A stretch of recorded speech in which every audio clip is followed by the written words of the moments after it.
Hello बच्चों, क्या हाल चाल और सब बढ़िया।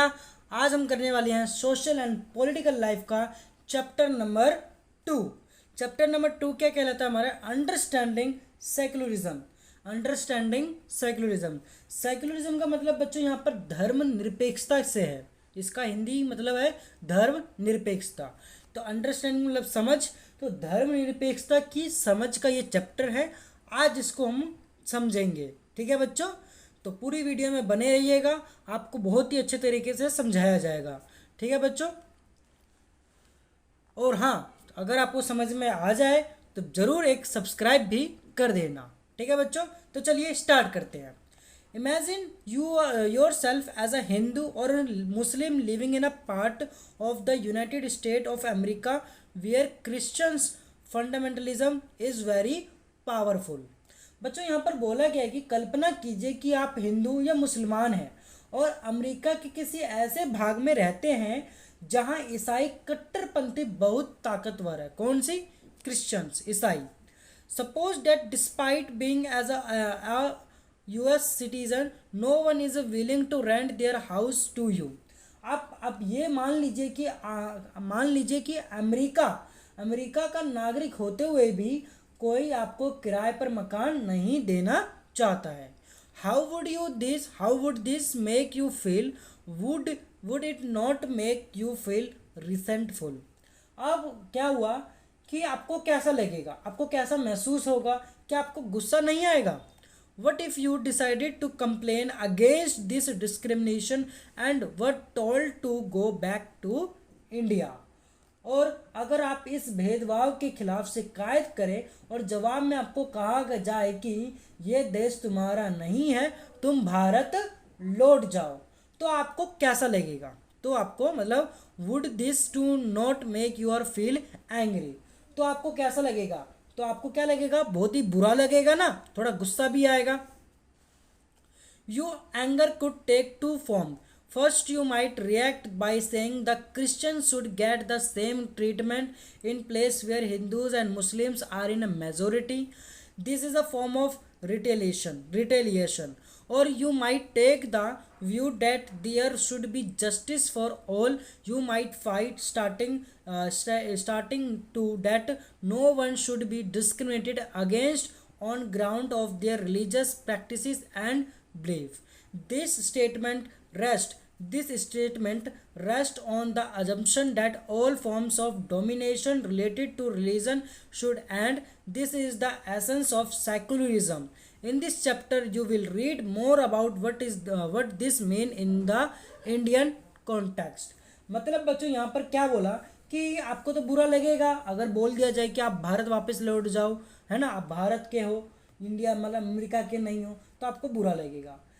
आपका ये गुस्सा दो रूप में ले सकता है, दो रूप ले सकता है। क्या? एक हो सकता है कि आप प्रतिक्रिया में ये कह दें कि जहाँ हिंदू और मुसलमान की तादाद ज़्यादा है वहाँ ईसाइयों के साथ भी इसी तरह का बर्ताव होना चाहिए। यह बदलाव लेने वाली बात है। या फिर आप ये राय बना सकते हैं कि सबको इंसाफ मिलना चाहिए। ठीक है, सभी को समान बराबर मानना चाहिए सबको। तो ये बात हो गई। दूसरी बात क्या हो गई? मतलब ये तो सबको मिलना चाहिए, सभी को बराबर हक मिलना चाहिए। इस सोच के आधार पर आप संघर्ष का रास्ता चुनकर इस बात के लिए आवाज़ उठा सकते हैं कि धर्म और आस्था के आधार पर किसी के साथ भेदभाव नहीं होना चाहिए। ये सोच इस मान्यता पर आधारित है कि धर्म से संबंधित किसी भी तरह का वर्चस्व खत्म होना चाहिए। मतलब जैसे कि आप धर्म को आगे बढ़ा रहे हो, मेरा धर्म सबसे आगे है, मेरा धर्म आगे है, तो ये चीज़ खत्म होनी चाहिए। ठीक है बच्चों, यही धर्म निरपेक्षता का मूल मंत्र होता है। इस अध्ययन में हम यही चर्चा करेंगे कि भारतीय संदर्भ में इसका क्या अर्थ है। ठीक है बच्चों, चलिए आगे बढ़ते हैं। History provides us with many examples of discrimination, exclusion, and persecution on the grounds of religion. You may have read about how Jews were persecuted in Hitler's Germany, and so several millions were killed. Now, However, the Jewish state of Israel treats its own Muslim and Christian minorities quite badly. In Saudi Arabia, non-Muslim are not allowed to build a temple, church, etc. and nor can they gather in a public place for prayers. अब यहाँ पर बच्चों ये बात बोली गई है कि इतिहास में हमें धर्म के आधार पर भेदभाव, बेदखली और अत्याचार के अनेक उदाहरण मिलते हैं। शायद आपने पढ़ा होगा कि हिटलर ने जर्मनी में यहूदियों पर किस तरह के अत्याचार किए थे। जो हिटलर था बच्चों, जर्मनी का था ये, कई यहूदियों लोगों को इसने एक गैस चैम्बर में बंद करके एक साथ मार दिया था। ठीक है बच्चों, किसने? हिटलर ने बहुत यहूदियों के साथ बहुत अत्याचार करा था। वहाँ कई लाखों लोगों को केवल धर्म के आधार पर ही मार दिया गया था। लेकिन अब यहूदी धर्म को अपना मानने वाले इजराइल में भी मुसलमान और ईसाई अल्पसंख्यकों के साथ अमानवीय व्यवहार किया जा रहा है। सऊदी अरब में गैर मुसलमानों को मंदिर या गिरजाघर बनाने की छूट नहीं है, ना ही इन धर्मों के लोग वहाँ पूजा अर्चना के लिए किसी सार्वजनिक स्थल पर इकट्ठा हो सकते हैं। ठीक है बच्चों, आगे पढ़ते हैं। In all of the above examples, members of one religious community either persecute or discriminating against member of other religious communities. This act of discrimination take place more easily when one religion is given officially recognition by the state at the expense of other religion. Clearly, no one would wish to be discriminated against because of their religion nor dominated by another religion. In India, can the state discriminate against citizens on the ground of their religion? मतलब बच्चों इसमें ये बोला गया कि इन सभी उदाहरणों में एक धर्म के लोग अन्य धार्मिक समुदाय के लोगों के साथ या तो भेदभाव कर रहे हैं या उनका उत्पीड़न कर रहे हैं, उनको ऊंचा नीचा दिखा रहे हैं। भेदभाव की एक ऐसी घटना तब और ज़्यादा बढ़ जाती है जब दूसरे धर्मों के स्थान पर राज्य किसी एक धर्म को अधिकृत मान्यता प्रदान कर देता है। अगर कोई एक राज्य है कि ये सिर्फ मान ले कि इसी धर्म को आगे बढ़ाया जाएगा तो दूसरे धर्म के लोगों के साथ तो बहुत बुरा होगा, उनको मारा जाएगा, पीटा जाएगा, उनको उस शहर से उस राज्य से निकाल दिया जाएगा, कई होंगे भेदभाव। ठीक है बच्चों, जाहिर है कोई भी व्यक्ति अपने धर्म की वजह से ना तो भेदभाव का शिकार होना चाहता है और ना ही किसी दूसरे धर्म का दबदबा झेलना चाहता है।